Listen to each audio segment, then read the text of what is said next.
All right. Welcome to episode 22 of The Future Belongs to Creators. I'm Nathan Barry. I'm joined by Barrett Brooks. This guy. That's right. Today we're talking about dealing with anxiety. So, permission to not be on your A game during challenging times, which is very topically relevant. But one of the things that we'll talk about today, we'll just go ahead and demonstrate right now under the emotional awareness category and checking in. Just say, Barrett, red, yellow, green. How are you? I think I'm being honest. I want to be green, but if I'm Yeah. being honest, I think I'm yellow today. Wednesdays. Someday I'll just stop saying this because people will have been listening for so long. They'll be like, yeah, we know it's meeting day. We get it. Anyways, it's meeting day. And the sky is gray for the first time in like a week. And so, just kind of a little bit more of a mellow day. There's not much more to it than that.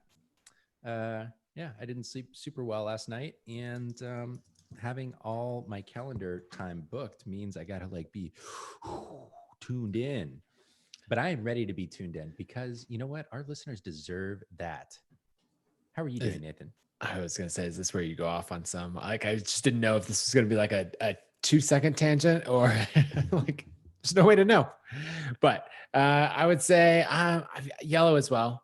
There's some things I'm working on that are super exciting, and that has me green. And then like, they're just hard, complicated problems. And I'm like, okay, is this solving it the right way? Did I communicate that the best way? And so just a little bit yellow. Also just a busy day. Lots going on, but it's good. Let's actually, all right. We're talking about challenging times, all of that. Let's do our check-in on numbers, state of the world, and all of that, because there's like a little bit of hope in some of this. Yeah. Barrett, I totally already dropped in the chat. Hey, how's everyone doing? So I'm just ahead of you. You might think of that first one in the chat, ConvertKit Nathan, and the second one, ConvertKit Barrett, asking the same question. That's right. That's right. Okay. So a little check-in, because I feel like we're in not a turning point. We're in what might feel like a turning point in all of this being the pandemic. And it's just worth talking about for a second of where we're at and why it's probably not actually a turning point. So I guess I'll pull up some numbers. Overall, let me look at this. We're over 2 million confirmed cases globally, 615,000 in the US. But there's something that I thought was interesting as I pulled up. There's a site called worldmeters.info/coronavirus. And they have a really good daily case count number. And it's been interesting to see the daily numbers start to level off and even decline a little bit. And that's good to see because, it shows that, hey, the stuff that we're doing, the social distancing, all of that is working, right? We're starting to get a little sign of it. It doesn't work right away. You start to get the results a couple weeks later, and it's like, hey, maybe society actually came together and we're going to do something with this. I think kind of the downside of it is everything that's coming out now saying that you can't go back to life as normal in May. You can't go back, in June. Like this is going to be some version of it is going to be around for 18 months.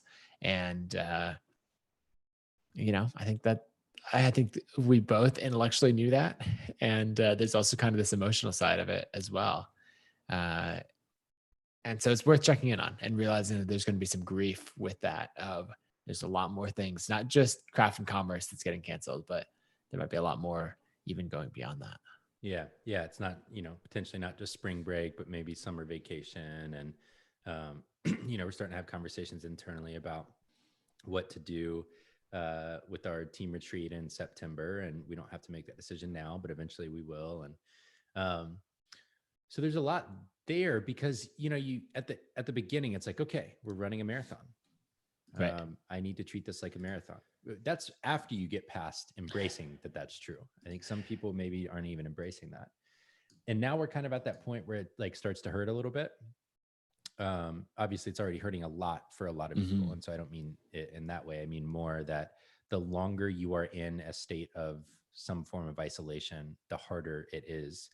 And there's especially a dip in the middle. Because I think eventually you adjust to the new normal. And we're now at that point, I think, of kind of like rejecting it. No, I don't like this. I don't want this in my life anymore. And we see signs of that. My wife was sharing something like an Instagram post. I don't know where she found it, but it was a post of 3 women who decided they were going to go to Target and stick it to the man together. And they went to Target and they posted about it. And then they got a bunch of grief for like being selfish. And this one woman says something along the lines of, well, I've learned that it takes courage to stand up for what you believe in. And when I came out as an anti-vaxxer, I learned that it took courage. And when I did this, I learned that it took courage. And when I knew that the government did not have a place in my life during this pandemic, and I was not going to let them keep me down, I knew it might be the same kind of situation. It was like, okay, all right, well, we come from different belief systems, I think. So the point being, we're still in it. We're still very much in it. Things are improving, but the wrong takeaway would be, we should have never been so harsh. This wasn't as bad as we thought it was going to be, you know? Right. The right takeaway is, oh, look, we did it. It's working. We should keep doing it so that it keeps working and so that people stay safe. And I think that's kind of where we are right now. And that, as a transition, can bring on new kinds of anxiety of like, wait, so how long am I going to be like this? And when I'm done with all of my yard projects, what am I going to do with my time? Or like, you know, whatever your version of that is. Oh man, I'm just imagining everyone with the most immaculate lawns, like everything, you know, going out, honey, I'm going to go mow the lawn. You mowed it literally yesterday. Yeah, but you know, it's growing. Okay. It was sunny. Could have happened. So there's another level of anxiety that's going to bring on, that I'm already noticing in myself, of a new set of decisions to make. Right? Of, if you had one level, you're like, okay, this is how we can operate as a family, as a household, as a company for a certain amount of time, for 4 weeks, 6 weeks, 8 weeks. You've got to realize there's going to be a new set of decisions to make when you go into it and say, okay, is it continuing the exact same way? Are there other things that are going to happen? Maybe it was easy to have the kids stay at home and not be playing out in the neighborhood with all the other kids for 4 weeks, but you're like, look, can I do that for 6 months? I don't know. And that's just going to bring in new decisions, new anxiety.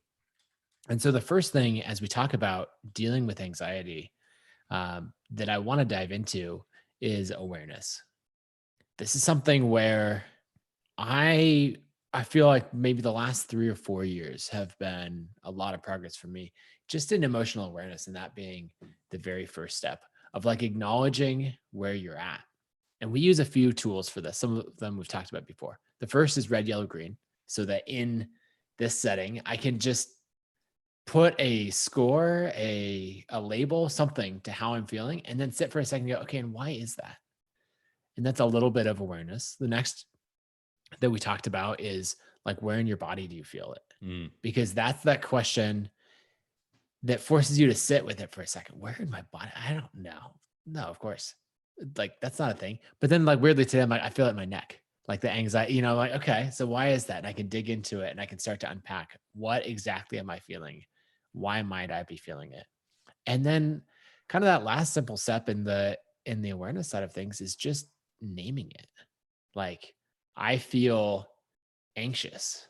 I feel uncertain. I feel, you know, all these other things, stressed, angry. I think there's some emotions that are okay. This might be interesting. If you were to categorize emotions into the ones that are okay to feel and the ones that aren't okay to feel, and this is like self-talk, not what's actually okay to feel. You know, stressed, anxious, things like that, I would always put into like, that's okay to feel. That's just part of life. You know, but anger, grief, some of these other ones, you're like, oh, I shouldn't feel that. You're like trying to justify maybe your way out of feeling it. And I think that first step is just going in on the awareness side and saying, no judgment about what I'm feeling or why, but just trying to become aware of it. Mm-hmm.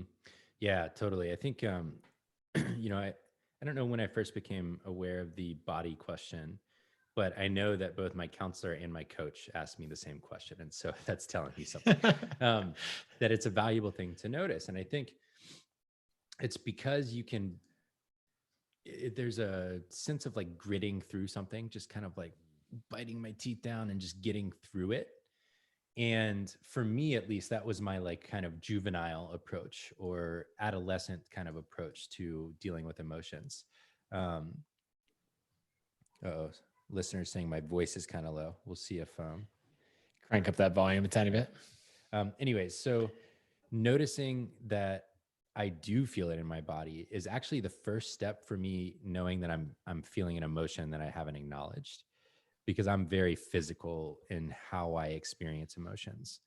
And when I can notice it in my body, then I can sometimes say, I have the hardest time saying out loud the things I couch as negative emotions, the kinds that I should not feel. Not just negative, but like those are bad emotions. Negative emotions we put away. Those stay over here. I am a positive person. I do not feel negative emotions. And the reality is like, that is not true. And that's not what I want my son to grow up believing either. You know, I want my son to grow up believing there are a range of emotions. They are neither good nor bad. They just exist. And the best thing we can do is say, oh, wow, you know, that conversation right there, I'm feeling angry. And I am amazed by just saying it out loud, just saying, I am angry, how much that lets it go. It releases so much of that body tension, because it's no longer like, oh, I'm going to get through this. I'm going to get through this. I'm going to get through this. And now it's like, okay, now we are on the same page. You know, I'm angry. I know I'm angry. Now let's move on to the next step, which is, why am I angry, or why am I anxious? And really growing that understanding. So step one is become aware, acknowledge that you're feeling something, in this case, anxiety. Step two is understand why.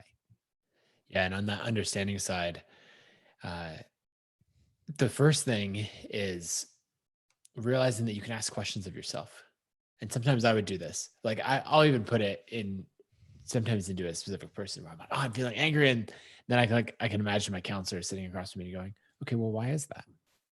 You know, I'm like, okay, well, I don't need the counselor in that moment to do it. I can ask myself that question.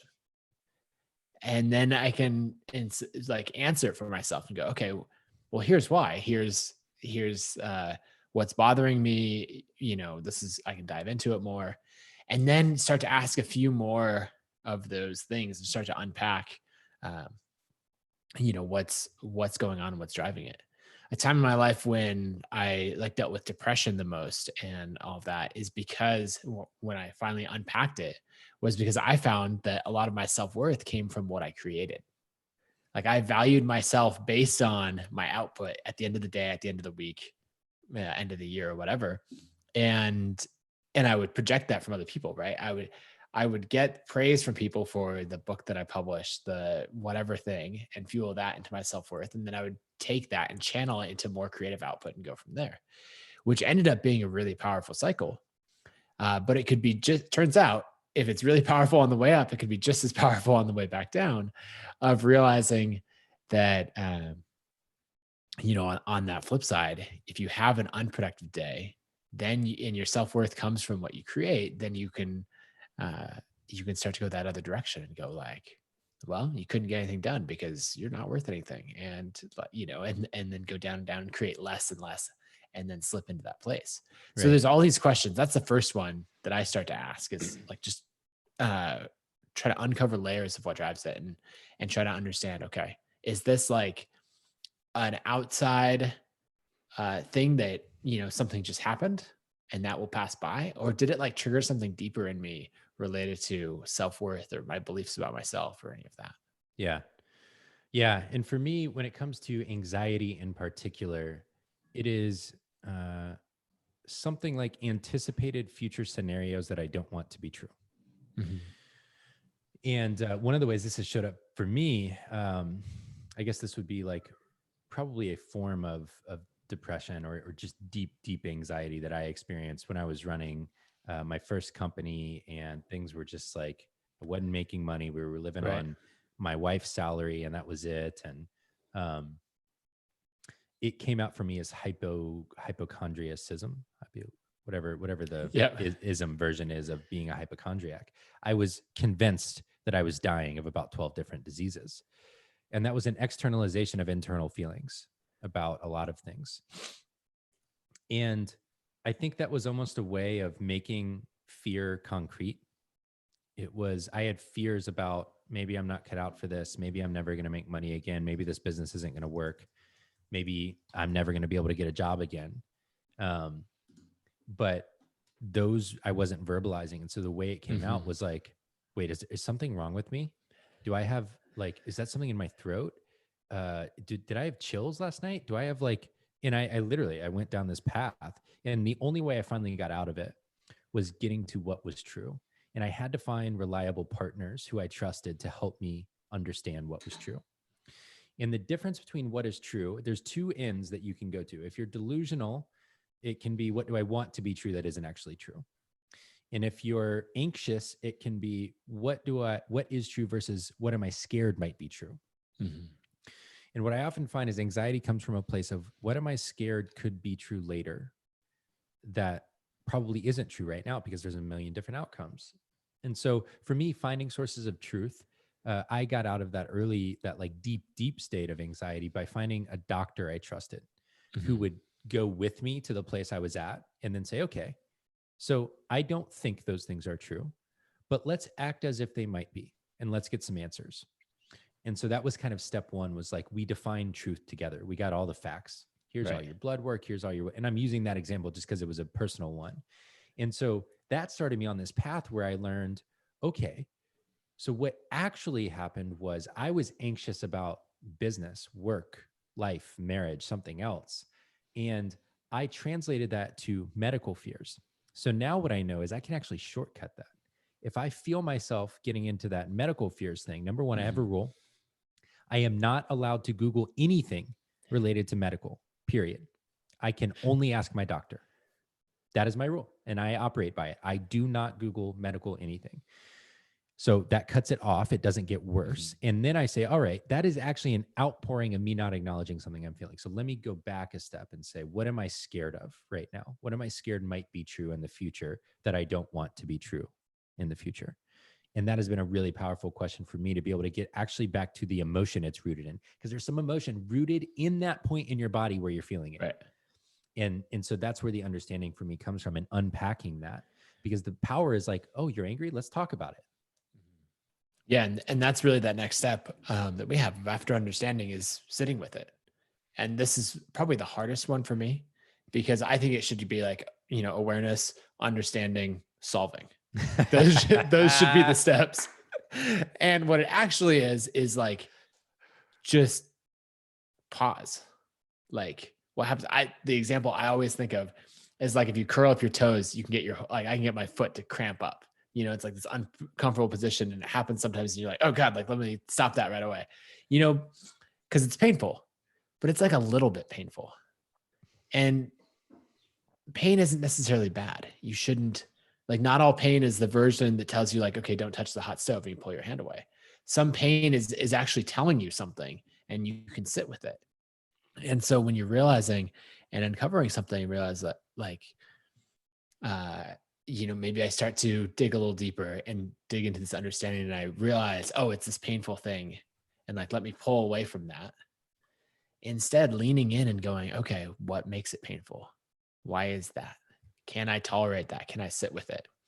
And then try to unpack those layers. So for example, about a year ago, Hillary and I lost a baby just after 3 months into the pregnancy. And that was very, like, very difficult, but I kept assigning other emotions to it, of either taking, I needed to take care of Hillary, I needed to take care of the family. I was stressed maybe about work or things like that. And really, when I unpacked it, it was just grief. And like, going down and taking that time to actually just grieve. And I did it largely through journaling. And one thing that I realized through the help of my counselor is that I was grieving a whole bunch of things that weren't going to happen. And so in that case, taking the time to write down, and I wrote down a bunch of memories, and like memories that were no longer going to happen. And I was grieving the loss of those memories not actually becoming a real thing, and just taking that time to sit with it. And it was so powerful for me. of like unpacking that and then just being willing to sit with it. Mm-hmm. Yeah. And I think this sitting with it stage, a lot of it is just about processing. And I Mhm. know for me, processing out loud with safe people is really important for me. And, a journal is wonderful because it's always safe. That's Mhm. what I love about it is it can help me get clear about what I'm processing, how I'm processing, the follow on emotions to something. But then having a counselor, having a coach, having a group of friends, or even colleagues, sometimes we have these conversations at work, um, at ConvertKit at least. Uh, that's next for me. I've got to have someone else sit with me in it. And I don't need them to carry my burden. I just need to know that other people know Mhm. what I'm going through. And one of the things that I've heard, I have not had. I'm really lucky in that my losses of people in my life have been limited to a couple of grandparents and a friend in high school, basically. And so I have not had to go through that deep, deep grief driven by loss. But what I've heard from people who have gone through that is that just being asked directly about it is actually really comforting.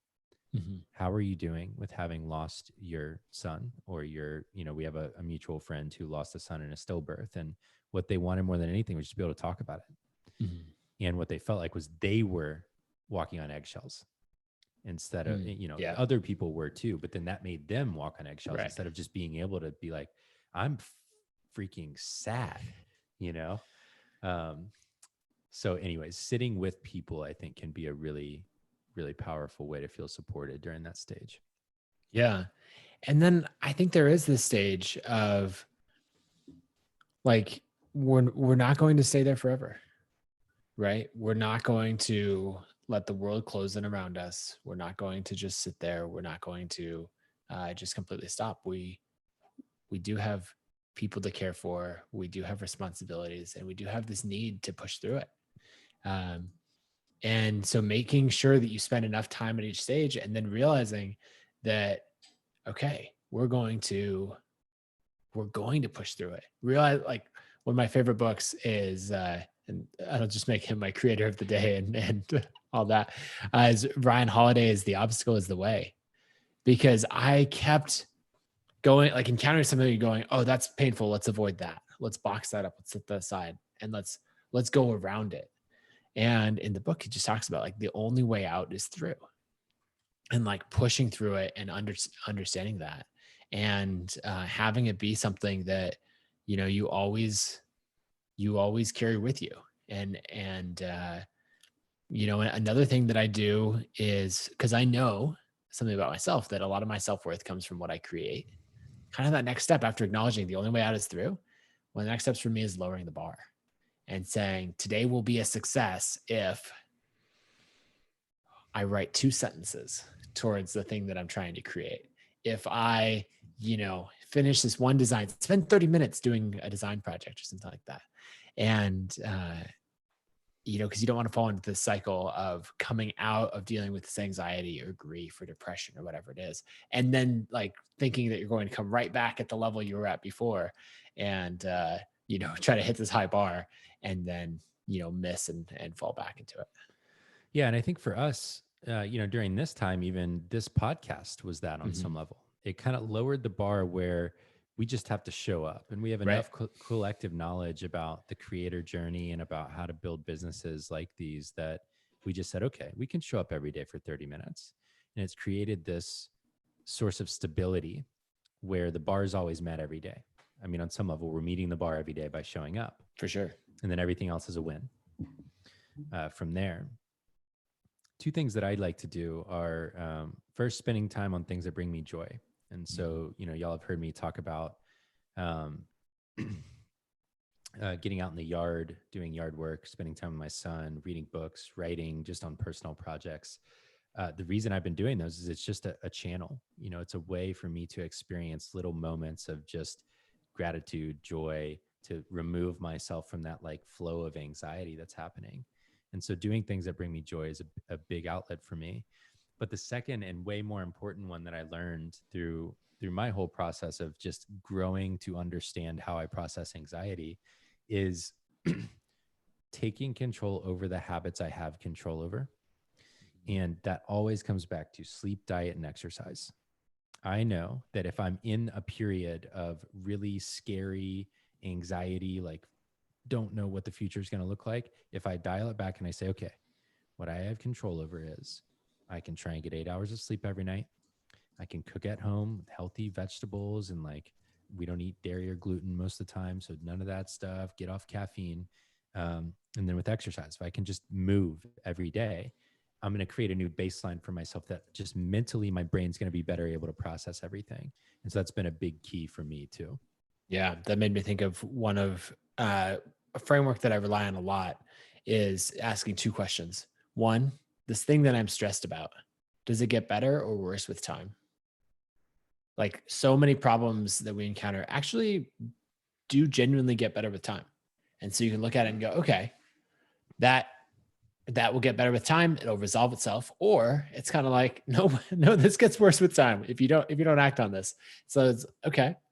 This gets worse with time. And then you ask, is it something that I have control over? In this current climate, we don't have control over what the federal government does. We don't have control over when a vaccine comes out. There's so many things that we don't have control over, and it's helpful to list those things out. And then it's also just as helpful to list out the things. Yes, but this is what I do have control over. I do have control over how I show up for my family every day, how I show up for my coworkers, what I create, how I show up, or in this case, don't show up for my community, and stay home, or any of those things. You can start to bucket it into, better or worse with time, and then what do I have control over versus what do I not, and letting go of those things that you don't have control over. And then I think kind of the last thing on this that I'm thinking is realizing that a lot more of those emotions that you're feeling, probably if you peel back those layers, are grief. I think it's under a lot of that. If you're feeling frustration about something not happening, or your birthday party not going the way that you thought it would because no one's coming over, or whatever it is, like you're actually grieving loss there. And we tend to use grief for something that's really important. But you can use grief in the same way for a little moment not turning out the way that you hoped that it would. And so dig under that. It might not be anxiety. It might be grief. It might not be anger. It might be grief. Like try to go past that first level of emotions. Mm-hmm. All right. So to recap, we talked about kind of four stages of how we tend to deal with anxiety. We talked about becoming aware of it, just naming it. Second was understanding it. What's it tied to? Where's it coming from? Third is sitting with it, just being with that feeling while it's there, journaling about it, talking to a counselor, coach, or your community.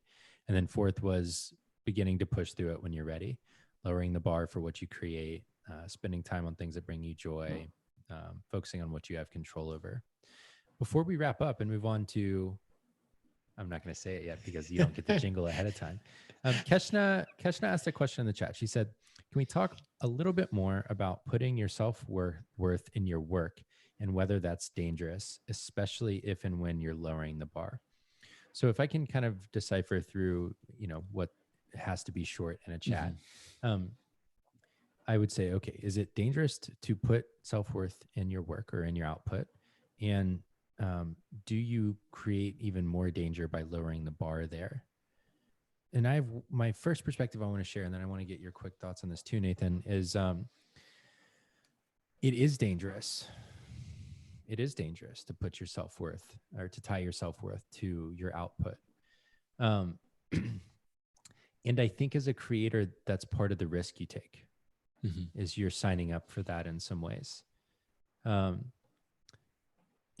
the distinguishment I would make is you have control over your output most of the time. When you go through emotional, I'll call them episodes or periods of time, it will decrease your ability to have control. But if you tie your self-worth to your output as a creator, I think that's a risk worth taking, and you just have to regulate yourself. If you tie your self-worth to the results of the work and the output, I think that can be really dangerous. Unhealthily dangerous. because you don't have much control over that. You can do a lot to influence it, but you cannot control how someone receives your book, or how someone listens to your song, or how someone views your designs. And so that's how I would distinguish between it. Is I think it's, for me, it's a risk worth taking to tie my self-worth to my creative output. And it's a form of expression for me, but tying it to the results from that form of expression are really unhealthy for me. Yeah, that makes sense. I'll touch on the lowering the bar part of it.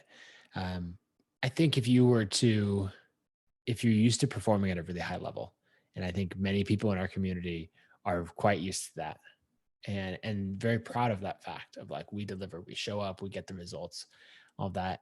And then something happens that causes you to stumble. Maybe it was inside your control, maybe it was completely outside of your control. Clients left, canceled projects, those sort of things. Um, and you continue to say, no, I should be able to perform at this exact same level.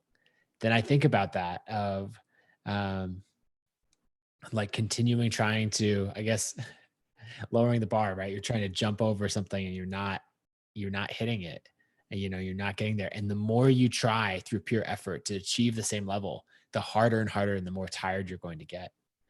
And so if you realize, like, is success truly operating at the level that I was a month ago or 6 months ago? Or is success still now at the level of providing for my family and showing up consistently as a creator and that kind of thing? And in lowering the bar, am I doing that permanently? Or is it something that once I start to hit, I can start to gradually raise and see a clear path to getting back to where I am, or my true potential, and then achieving it from there. I think of the athletes who, um, are pushing their limits and then scaling back, and they're continuing to train and they're continuing to work. Just because they're not doing their 1 rep max doesn't mean that they're not putting in the work and using that to get better over time. Yeah. Yeah, for sure. I have more there, but I think I'm going to leave it at that for now. Okay. Creator of the day. All right. So I already shared Ryan Holiday. Definitely go read The Obstacle is the Way. Follow all of Ryan's stuff. You know what? Since I already mentioned that one, I'll share another book. He wrote a book called Conspiracy that's about Peter Thiel, Hulk Hogan, Gawker. Crazy book. Go read it. It's a lot of fun. It's more of like an entertaining one. Oh, totally. Yeah. So Obstacle is the Way for today's topic. And then if you just want to be entertained with a wild story, go read Conspiracy. But in general, follow Ryan's work, and he'll introduce you to Stoicism. Love it. My creators of the day, I realized in our outline, we actually put our creators of the day in each other's little line, which is hilarious. Anyways, my creators of the day are John and Dana Schultz. I should actually say Dana and John Schultz, because Dana's kind of the face of the thing, of Minimalist Baker. They make, I'll just call it wholesome recipes. And beyond the recipes being delicious, they are largely dairy-free, largely gluten-free, largely meat-free, but they do what they want to do. And so there's meat in some, there's gluten in others, and they just kind of provide adjustments if you want to be a certain type of diet. And so what I love about them is they are one of the best examples of being clear about their creator flywheel. Dana is fantastic at sticking with the recipe until she gets it just right. I mean, I am amazed by the work ethic that goes into getting a finalized recipe that tastes good. She makes the same thing repeatedly just to publish one recipe. And I've always been amazed by that, because she knows the quality of the recipes is a key in turning the rest of the flywheel for them. So anyways, check them out, minimalistbaker.com. And now, resource of the day. Yeah. So I was harassing our team. I was providing opportunities for our team to improve their productivity through sharing all of my Mac tips, which you can find on Twitter. But one thing I was doing is people were asking how do I make like these little GIFs of me putting settings to what I believe are the optimal levels. There's a tool called Gifox, GIFOX.io. And it's a little $15 app that lets you make animated GIFs, like screen recordings and all of that, really, really easily. So I use it for product stuff. If I want to show a little interaction, add something to like our public change log of a new feature. It's just way better than doing a video. and you avoid the whole hassle of like recording a video and then trying to convert it into a GIF and editing it and everything. It's a simple little tool for $15. I had this thought last night. I think a lot about what we put out into the world and making sure that it lands correctly. And on Resource of the Day and Creators of the Day, what we're not saying is that every one of you listening should go check out every one of these people and resources. Yeah. I realized it could be a source of anxiety if you felt like, oh, I got to make a list of all these people and check them out and everything. What we are saying, and maybe the way we should frame these things are, if you're X kind of person, or you have interests like X, you might enjoy Y. And so think of it that way. If you're the kind of person who would be interested in the kinds of things that we share here at the end of the show, then go check it out. And if not, don't, because you shouldn't carry that around. There's no we're putting it through our own filter and interests. So anyways, permission not to listen to any of these, and permission to check the ones out that you love. My resource of the day is Dominion. It's not really a board game. It's a deck building card game. Yeah. Yes. It takes a little while to get into. However, once you're into it, I think you might become obsessed with it. I should have brought my little carrying case for all my cards, because it is maybe the nerdiest thing I own. I have this wooden carrying case with the Dominion logo carved on the top, made by a third party, not by the actual company. And it contains all of my expansion packs that I have for Dominion. Anyways, it's a ton of fun, especially with friends and family. So right now you'd have to play with family or whoever you're quarantining with. But I think you'll enjoy it if you're into deck building games. Yeah, it's a great game. I thoroughly enjoy it. All right. Barrett, you have the thought of the day, or do I have the thought of the day? I can. Yeah. I think I have one. Go for it. There are no bad feelings. Chief among them, anxiety is not a bad feeling. It's not bad for you to feel that. It's a very normal human thing to feel any kind of emotion, to get all woo-woo on you. And I think the most important thing you can do is embrace that. They're natural. They're like part of our hardwiring, and they've helped us evolve in a lot of really healthy ways. And if we can acknowledge them, if we can share them, if we can sit with them, and ultimately learn productive ways to move through them, we actually have a fuller experience of life. You know, the highs and the lows actually make life more joyful in the end, because I think it highlights the contrast of the experiences we're bound to go through. So all your emotions are normal. And I hope if this spurred something for you, that you'll spend some time maybe journaling, sitting with your own, and feeling better because of it. That's good. All right. We'll see you all tomorrow. Bye.